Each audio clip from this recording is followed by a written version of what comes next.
사도행전 10장 21절에서 23절 말씀입니다. 그래서 베드로는 그들에게 내려가서 물었다. 보시오, 내가 당신들이 찾고 있는 사람이요. 무슨 일로 오셨소? 그들은 베드로에게 대답하였다. 코넬료라는 백부장이 보내서 왔습니다.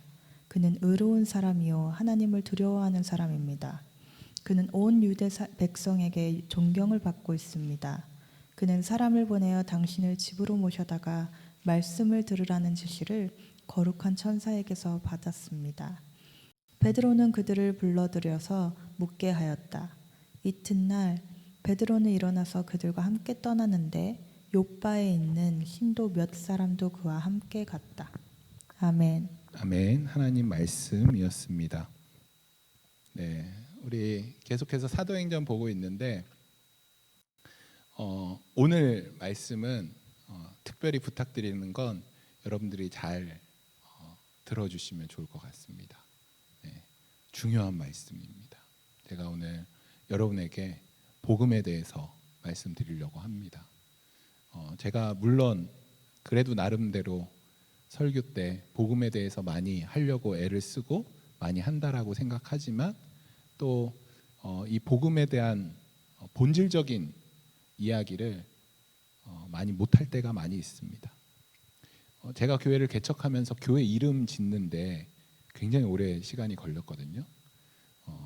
저랑 제 아내가 교회 이름을 짓는데 하나님 음성 듣자 해놓고 몇 주를 보냈어요. 온 글씨를 쓰면서. 근데 하나님이 저에게 이 복음에 대한 이름으로 지면 좋겠다. 그래서 이 복음이라는 멋진 이름들을 많이 생각했었죠. 그런데 그것이 하나하나 없어지면서 결국 남은 것이 그냥 복음이라는 굉장히 그냥 너무 날 것이죠. 이름이. 많은 고민이 있었어요. 또 복음교회라는 게 우리만 있는 것이 아니라 또 아시죠?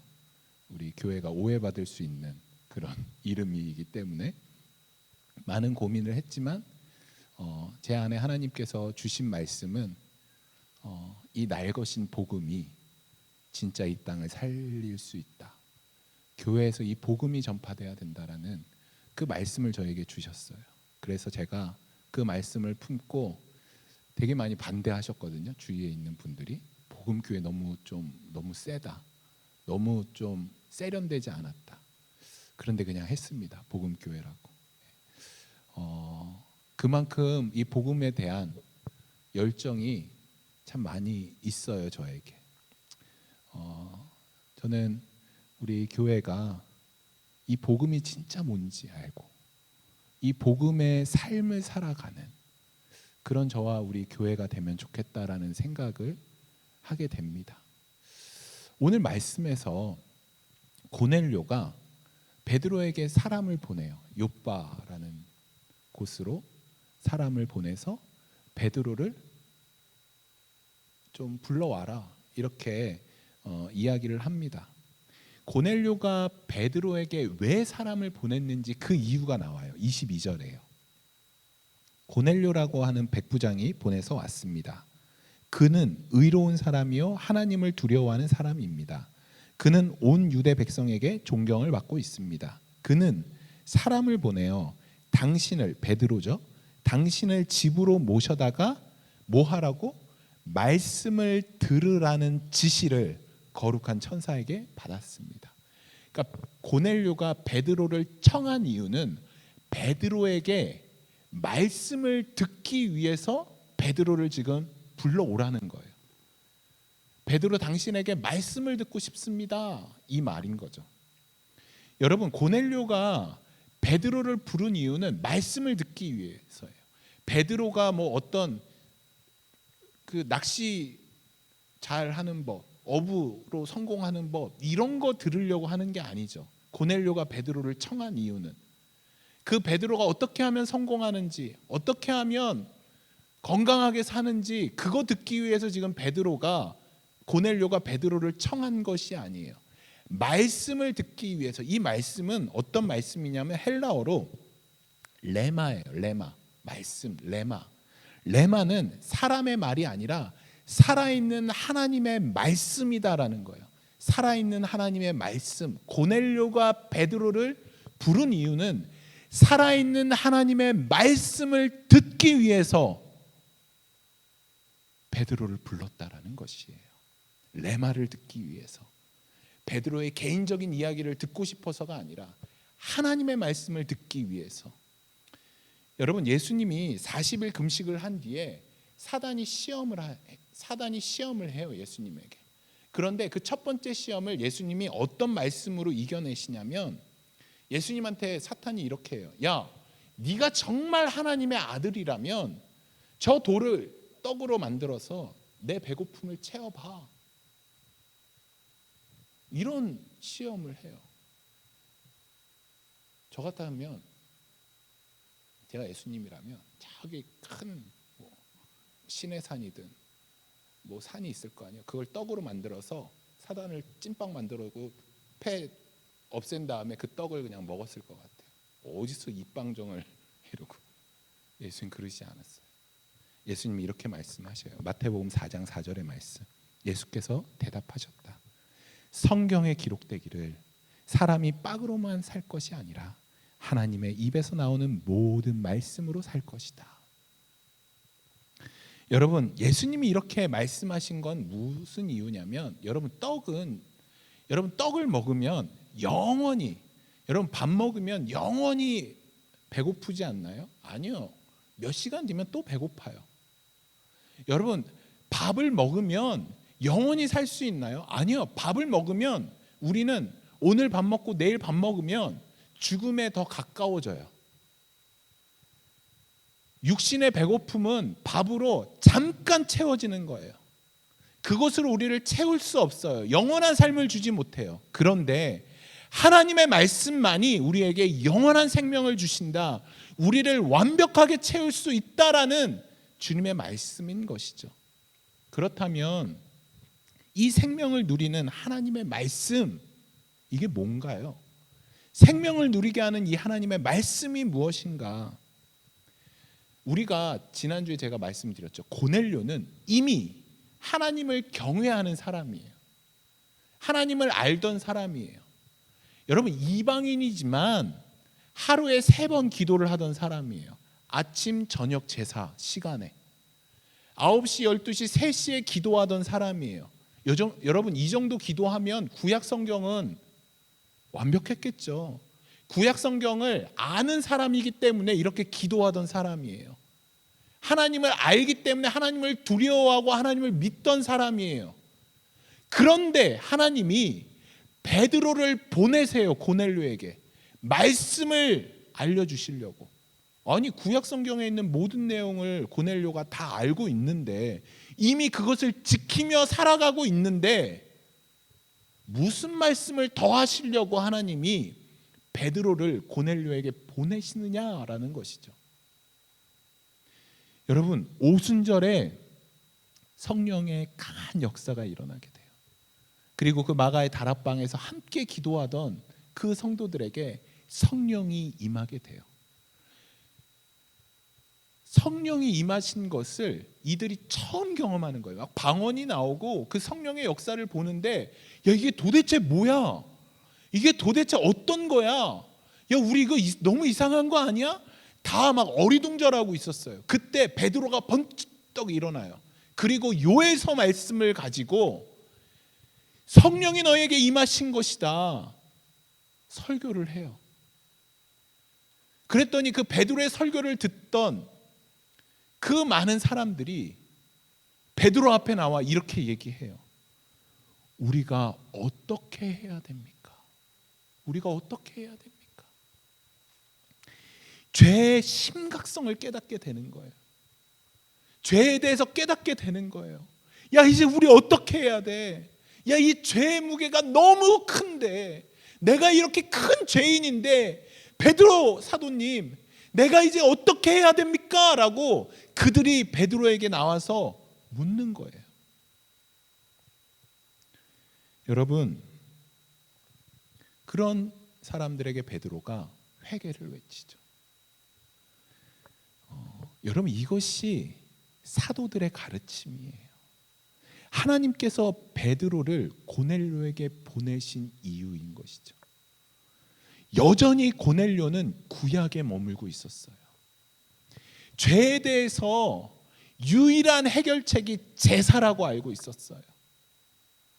그 죄에 대한 무게, 율법을 지켜야지만 하나님을 잠깐 만날 수 있어요. 또 죄지면 제사 지내야 돼요. 그리고 하나님 잠깐 만나고. 여러분, 여전히 구약에 머물고 있는 그 고넬료에게 새 시대가 열렸다라는 그 놀라운 은혜의 소식을 하나님이 베드로를 통해 알려주시려고 하시는 것이죠. 바로 이 구원의 문제, 죄의 문제, 이 문제 때문에 하나님이 베드로를 고넬료에게 보내신 것입니다. 여러분, 하나님의 말씀은 단순히 이 땅에서 우리를 잘 살게 하는 것, 그냥 여유롭게 살게 하는 것, 성공의 어떤 이야기, 단순히 행복하게 살아가는 그런 문제를 이야기하지 않아요. 제가 유튜브에서 어떤 목사님의 이제 세미나를 듣는데 그 목사님이 이렇게 이야기하시더라고요. 목사님들이 너무 죄에 대해서 강조하고 죄에 대해서 이야기하면 교회가 성장하지 못한대요. 사람들이 찾아오질 않는데요. 그래서 교회가 성장하기 위해서는 이 성도들의 삶에 대한 문제, 좀 성도들의 마음이 좀 위로할 수 있는, 좀 성도들이 조금 이렇게 행복한 그런 이야기들을 많이 해줘야 그런 교회가 성장하고 그런 목사님들의 설교를 사람들이 많이 듣는다라고 이제 이야기를 하더라고요. 그래서 설교를 조금 더 밝게, 좀 행복하게 그렇게 설교를 잘 이렇게 할 때 교회가 성장할 수 있다, 이렇게 말씀을 하시더라고요. 저는 그런 건 교회가 아닌 것 같아요. 저는 동의할 수 없어요. 행복한 이야기, 위로받는 이야기는 요즘에 김창옥 쇼 보니까 저보다 너무 잘해요. 그건 뭐 제가 이길 수가 없어요. 오은영 박사님 그 결혼지옥, 네, 그거 보면서 아, 내가 이렇게 살아야 되는구나, 부부관계 이렇게 해야 되는구나. 또 뭐 있죠? 그 서장훈 그분이 나와서 뭐 무슨 프로그램 있잖아요. 네, 서장훈 그 너무 시원하지 않아요? 네, 여러분 그분들이 훨씬 더 잘해요. 그분들한테 가서 듣는 게 훨씬 나은 것 같아요. 교회는, 말씀은 그거 얘기하려고 서 있는 게 아니에요. 저는 그렇게 생각해요. 저는 사도행전을 믿습니다. 그래서 제가 설교하는 거예요. 사도행전에서 베드로가 죄에 대해 설교했더니 성도의 수가 점차 늘어나더라. 저는 사도행전을 믿습니다. 베드로는, 바울은, 사도들은, 우리 예수님은 죄에 대해서 이야기하셨고, 그들이, 아니 여러분들이 반드시 죽는다라는 것에 대해서 말씀하셨어요. 여러분, 병에 걸려서 환자가 병원을 찾아와요. 근데 그 환자한테 병에 대해서 당장 죽습니다, 이거 당장 치료하지 않으면 죽습니다라는 얘기를 하기가 좀 미안해서 자꾸 좋은 말해요. 아유, 환자님 좋으신 대로, 아유, 원하시는 거 드시고. 여러분, 이게 좋은 의사인가요? 이게 좋은 병원인가요? 아니요. 죽는 걸 얘기하고 그 죽음을 피할 수 있는 방법을 얘기하는 것이 좋은 의사고 좋은 병원이죠. 교회가 그래야 하는 것이죠. 여러분, 진짜 폐부를 찌르는 그 베드로의 설교를 듣고 사람들이 찾아와요. 그리고 저희가 이제 어찌해야 됩니까? 라는 질문을 해요. 여러분, 누군가 우리 니키 자매님에게, 우리가 이제 말씀을 듣고 어떤 사람이 성경을 보다가 나 이제 어떻게 해야 되지 하고 찾아와요. 니키 자매님, 제가 어찌해야 됩니까? 어떻게 대답하시겠어요? 여러분들에게 누군가 찾아와서 제가 성경을 읽는데 마음이 뜨거워졌어요, 저 이제 어떻게 해야 되죠? 라고 찾아왔을 때 저한테 왜 오셨어요? 왜 이러세요 저한테? 너무 부담되게 왜 이러세요? 이러지 마세요. 아니 지금 교회 다닌다라고 제가 얘기를 들었는데, 교회 열심히 다닌다라고 얘기 들었는데 저 어떻게 해야 됩니까? 잘 모르겠어요. 목사님 찾아가 보세요. 여러분, 이 질문에 대해서 대답을 갖고 계세요? 여러분에게 이렇게 찾아왔을 때 그분에게 대답할 말이 있으세요? 저는 잘 모르겠는데 다른 사람 찾아가 보세요. 저 교회 찾아가 보세요. 목사님 찾아가 보세요. 이러면 늦습니다. 여러분, 많은 그리스도인들이 진리에 대해서 진짜 고민하셔야 돼요. 우리가 어찌할꼬 할 때 그것에 대한 대답을 갖고 있어야 되는 것입니다. 우리는 이 질문에 대한 대답을 모른 채 그냥 편안한 삶, 안정된 삶, 그냥 마음의 위로, 이것만 찾기 위해서 교회를 우리가 오는 것을 종종 보게 되죠. 여러분, 교회는 물론 그것도 필요하지만 교회에서 가장 우선순위는 그것이 아니죠. 교회는 어떻게 해야 나의 죄가 해결되는지, 어떻게 해야 새 생명을 얻을 수 있는지, 어떻게 해야 저 죽음이라는 두려움을 넘어서 진짜 참 생명을 얻을 수 있는지에 대한 해답을 주는 곳, 불명확하게 그럴 수 있어, 이게 아니라 명확한 해답을 줄 수 있는 곳이 오직 교회인 것이죠. 교회는 이런 문제를 가르치고 이런 문제에 대해 다루고 답을 주는 곳입니다. 이런 문제에 대한 답은 오직 성경에만 있어요. 여러분이 그토록 요즘에 좀 보시죠. 이 성경에만 그 답이 있어요. 아무리 철학자라도, 아무리 뛰어난 학문을 가지고 있어도, 아무리 박사학위를 가지고 있어도 이 문제에 대해서 어떤 누구도 답을 줄 수 없어요. 오직 하나님 말씀, 성경만 이 답을 가지고 있는 것이죠. 여러분, 그러면 대답해 보세요. 우리가 어찌할꼬, 우리가 어찌해야 됩니까? 하는 이 질문 앞에 고민하고 고뇌하는 사람에게 무엇이라고 답하시겠어요? 어떤 대답을 주시겠어요? 대답. 어떤 답을 주시겠어요?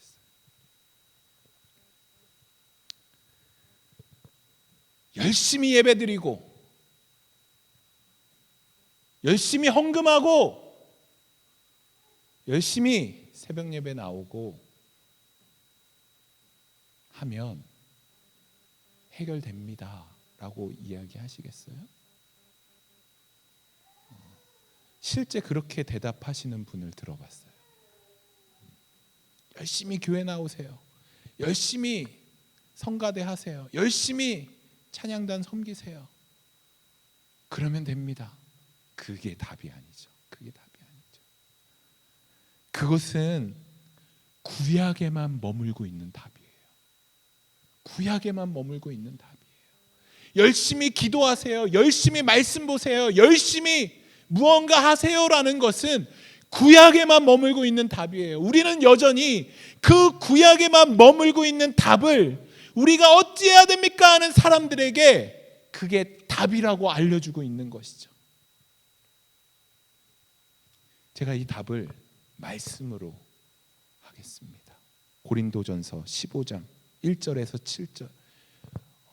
고린도전서 우리가 얼마 전에 묵상한 거죠. 이 복음의 진수가 담긴 15장 전체인데 제가 쪼개서 가지고 왔습니다. 여러분, 천천히 한번 함께 읽어보시겠습니다.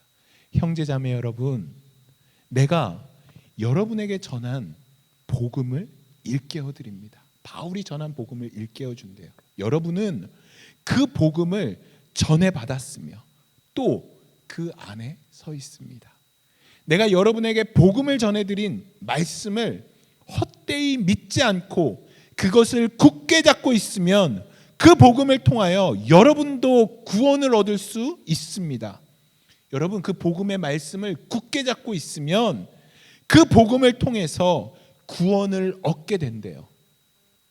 3절 나도 전에 받은 중요한 것을 여러분에게 전해드렸습니다. 바울도 전해 받은 거죠. 그것을 여러분들 고린도 교회에 있는 사람들에게 전해준대요. 그것은 곧 그리스도께서 성경대로 우리 죄를 위하여 죽으셨다는 것과 말씀대로 예수 그리스도께서 여러분의 죄를 위해서 죽으셨다는 것과 무덤에 묻히셨고 성경대로 사흘 만에 살아나셨다는 것과 게바 베드로인 거죠. 베드로에게 나타나시고 다음에 12 제자에게 나타나셨다고 하는 것입니다. 부활하신 주님이 베드로와 사도들에게 나타나셨대요. 증인이 된 거죠. 그런데 베드로와 사도뿐만 아니라 여러분 이렇게 나타나 있습니다. 그 후에는 그리스도께서 한 번에 500명의 사람들 앞에서도 나타나셨대요. 그 가운데 더러는 세상을 떠났지만 대다수는 지금도 살아있다. 증인이다. 예수 그리스도의 부활하신 증인이다라는 것이죠. 고린도전서 15장 14절 15절 그리스도께서 살아나지 않으셨다면 십자가에서 죽으시고 살아나지 않았다면 우리의 선포 이 복음은 헛되대요. 아무것도 아닌 거예요. 그냥 여러분 십자가가 끝이 아닙니다. 십자가가 진짜 십자가가 될 수 있는 이유는 부활이 있기 때문이에요. 죽으심과 부활이 함께 있어야 이 복음이 헛되지 않고 여러분의 믿음도 헛되지 않다라는 것이죠. 우리는 또한 하나님을 거짓되이 증언하는 자로 판명될 것입니다. 부활이 진짜가 아니면 여러분이 전하는 모든 것이 거짓말이다라는 것이죠. 그것은 죽은 사람이 살아나는 일이 정말로 없다면 하나님께서 그리스도를 살리지 아니하셨을 터인데도 하나님께서 그리스도를 살리셨다고 하나님에 대하여 우리가 증언했기 때문입니다. 우리가 사도들이 예수님의 그 부활을 경험한 사람들이 증인이다라는 것이죠. 고린도전서 15장 22절 그러나 이제 그리스도께서 죽은 사람들 가운데 살아나셔서 잠든 사람들의 첫 열매가 되셨대요. 죽은 사람들 가운데 처음으로 살아나셔서 첫 열매가 되셨다. 한 사람으로 말미암아 죽음이 들어왔다. 아담으로 말미암아 죽음이 들어왔는데 또한 한 사람으로 말미암아 죽은 사람의 부활도 왔다. 그게 바로 예수다. 아담 안에서 모든 사람 죽은 것 같이 우리가 아담 안에서 다 죽어요. 예수님이 아니면 다 죽는 것이에요. 그리스도 안에서 모든 사람이 살아날 것이다. 우리가 아담 안에서 있을 때는 다 죽을 수밖에 없는데 예수 그리스도를 믿을 때 예수님과 함께 부활하는 것이다 라는 것이죠. 그러나 각각 제 차례대로 그렇게 될 것입니다. 첫째는 첫 열매이신 그리스도요. 그 다음은 그리스도께서 재림하실 때 그리스도께 속한 사람이다. 여러분 아담 안에 속해 있습니까? 죽음 안에 속해 있습니까? 아니면 예수님 안에 속해 있습니까? 예수님 안에 속해 있어야 부활을 우리가 경험할 수 있다라는 것입니다. 하나 더 보겠습니다. 네. 무서운 소리가. 요한복음 3장 16절 18절. 성경을 쫙 짜내면 하나가 나온대요. 한 말씀이. 그 한 말씀이 요한복음 3장 16절. 하나님께서 세상을 이처럼 사랑하사 외아들을 주셨으니 이는 그를 믿는 사람마다 멸망하지 않고 영생을 얻게 하려는 것이다.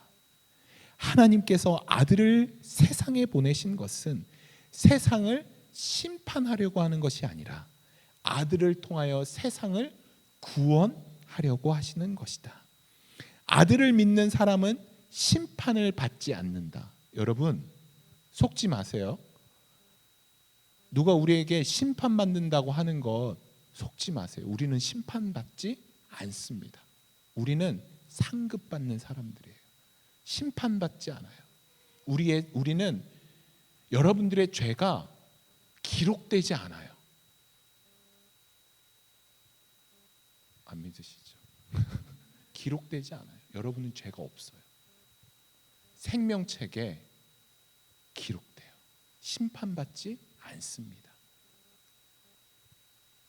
그러나 믿지 않는 사람은 이미 심판을 받았다. 누가 심판받느냐? 믿지 않는 사람들이 심판받는다. 우리 요한계시록 때 다 배웠잖아요.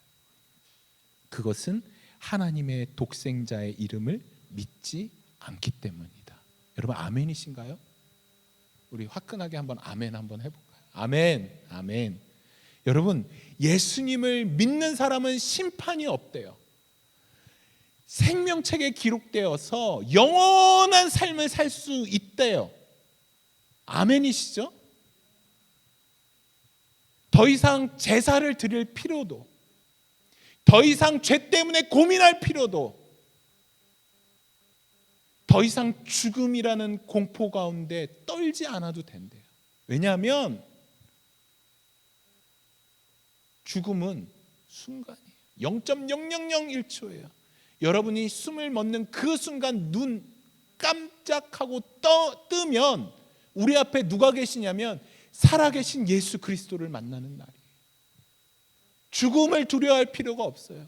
죄에 대해서 두려워할 필요가 없어요. 심판에 대해서 두려워할 필요가 없어요. 왜냐하면 우리는 예수님을 믿기 때문에. 여러분 진짜 하나님의 자녀 되심을 믿습니까?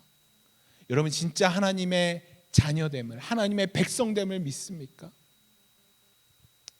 말씀을 마무리하려고 합니다. 여러분 예수 그리스도로 인해서 구약의 예언, 가려진 모든 것들이 밝은 빛 가운데 드러나게 되었어요. 더 이상 죄에 대해서, 심판에 대해서 두려워할 필요가 없습니다. 구약 때는 하나님의 임재가 두려웠어요. 왜냐하면 내가 죄가 있는데 하나님이 임재하시면, 하나님이 오시면 죽기 때문에, 죄인 가운데 거룩한 하나님의 임재가 있으면 죽기 때문에 두려워했어요. 그래서 하나님이 임재할 때, 신의 산 가운데 임재할 때 그 이스라엘 백성들이 우리는 만나기 싫다 그랬어요. 모세 당신 혼자 올라가시라고 하는 거예요. 왜냐하면 하나님의 임재는 죽음과 연결되기 때문에. 그런데 여러분 그 모세조차도 하나님이 당신의 모습을 보여주지 않으셨어요. 그 모세조차도 하나님을 마음대로 하나님과 함께 할 수 없었어요. 그런데 지금 우리는 주님과 동행해요. 주님이 우리 안에 내주하고 계세요. 우리는 언제든지 하나님 하고 부를 수 있어요. 이것이 축복이고 은혜인 것이에요. 여러분 정말 가슴 아픈 거예요. 여전히 구약 시대를 살아가고 있는 사람들이 많이 있어요. 죽음에 대해, 심판에 대해 두려워 떨며 살아가는 사람들이 많다라는 것이죠. 하나님이 우리에게 말씀하시는 것, 하나님이 베드로를 통해 고넬료에게 말씀하시고자 하는 것은 다른 것이 아니라 하나님이신 예수 그리스도가 인류의 모든 죄를 위해 십자가에서 죽으시고 부활하신 것, 그래서 그 예수가 우리의 진짜 구원자이시고 예수 그리스도를 통해서 우리가 하나님 자녀 되었다라는 이 놀라운 축복의 은혜의 말씀을 하나님이 우리에게, 고넬료에게 하시고자 했던 것이죠. 그래서 이 놀라운 주의 말씀을 듣고 우리가 이제 어찌해야 됩니까? 어떻게 해야지 그 생명의 말씀, 생명, 영원한 생명을 얻을 수 있습니까? 외치는 사람들에게 베드로가 이렇게 선포합니다. 베드로가 대답하였다. 회개하십시오. 그리고 여러분 각 사람은 예수 그리스도의 이름으로 세례를 받고 죄 용서를 받으십시오. 그리하면 성령을 선물로 받을 것입니다. 베드로의 설교 뒤에 우리가 어찌해야 됩니까? 하는 사람들의 가운데 베드로가 이렇게 이야기하는 거예요. 회개하십시오. 돌이키십시오.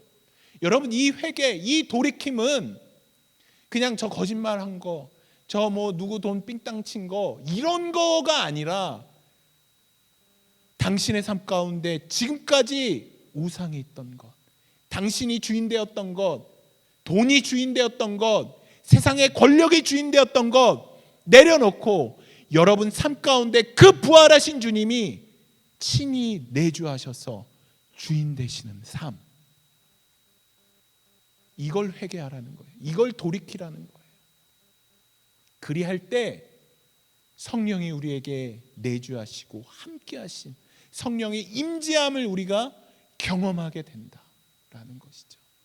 그 성령의 임재함을 경험하게 될 때 여러분 죽음이 두렵지 않죠. 여러분 심판? 아니 나랑 상관없는 이야기죠.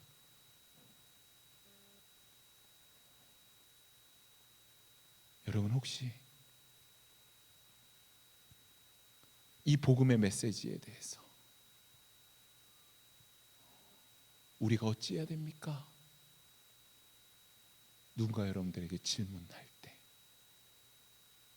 당신의 주인된 것을 내려놓고 주님 앞에 회개하십시오. 당신의 주인을 바꿔야 됩니다. 이렇게 선포하는 여러분 되시기를 소망합니다. 그러기 위해서 여러분의 주인이 바뀌셔야 됩니다. 여러분의 주인이 바뀌셔야 돼요. 여러분 무엇을 의지하고 계신가요? 여러분 무엇을 붙들고 계시나요? 주님의 말씀을 들으시기 바랍니다.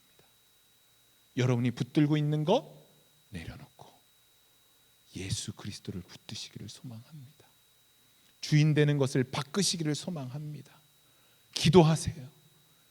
그리할 때 성령의 충만함을 경험하시게 될 것입니다. 그 경험되어질 때 여러분 이 땅에서 살아가는 것이 두렵지 않아요. 어렵지 않아요.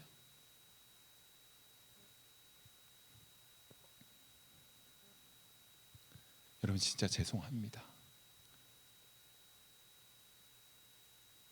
계속해서 똑같이 내가 주인된 삶을 살아갈 때 여러분 끝에는 결국 멸망이 있어요. 죄송해요. 심판이 있어요. 죽음이 있어요. 여러분 이 세상에 이 아름다운 것이 진짜라고 여기시면서 세상의 것을 잡기 위해 얻기 위해 애쓰고 힘쓰고 살다 보면 멸망이 있어요. 죽음이 있어요. 심판이 있어요.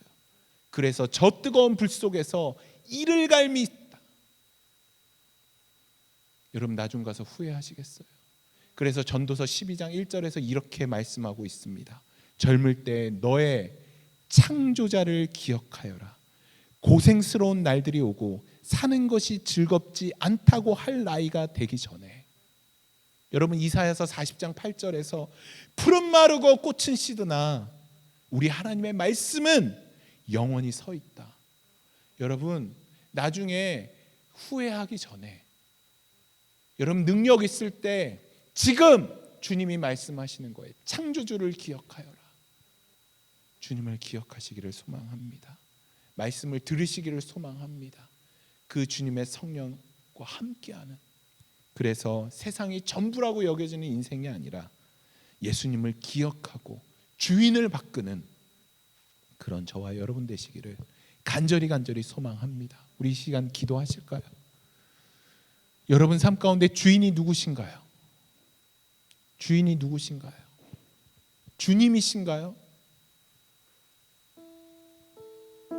아니면 혹시 나인가요? 나의 만족과 나의 유익을 위해 살아가시나요? 세상의 부귀와 영화를 누리기 위해 살아가시나요? 여러분 무엇을 위해 살아가시나요? 너무 진부하고 뻔한 이야기죠. 영원한 삶, 영원한 생명. 그런데 주님은 그것을 우리에게 주시기 위해서 이 땅에 오셨고 그 십자가에 못 박혀 죽으셨고 다시 부활하셨습니다. 진부하다라고 뻔하다라고 여기지 마시고 그 영원한 삶을 소유한 인생이 어떤 삶을 살아가는지를 저와 여러분 경험하시기를 간절히 소망합니다. 우리 이 시간 기도할 때 주님, 내가 그 영원한 삶을 소유한 인생을 살기를 소망합니다. 더 이상 죄에 대해서 심판에 대해서 두려워하고 벌벌 떠는 인생이 아니라 죽음 앞에서도 담대해질 수 있는 영원한 생명을 소유한 주님의 백성이 되기를 소망합니다. 우리 함께 기도하며 나가도록 하겠습니다. 기도하겠습니다. 하나님 감사합니다.